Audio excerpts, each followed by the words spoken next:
بسم اللہ الرحمن الرحیم۔ جابر بن عبداللہ رضی اللہ عنہ کہتے ہیں کہ رسول اللہ صلی اللہ علیہ وآلہ وسلم نے عید کے دن 2 اونٹوں کی قربانی کی۔ جب ان کو قبلہ رو کیا تو یہ دعا پڑھی: میں نے اپنے چہرے کو یکسو ہو کر اس ذات کے لیے متوجہ کیا جس نے آسمانوں اور زمین کو پیدا کیا۔ میں مشرکوں سے نہیں ہوں۔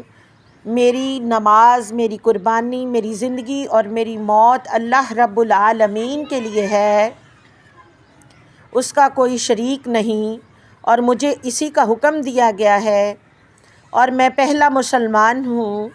اے اللہ، یہ تجھ سے ہے اور تیرے لیے ہے، محمد صلی اللہ علیہ وآلہ وسلم اور اس کی امت کی طرف سے۔ پھر اللہ کا نام لے کر اسے ذبح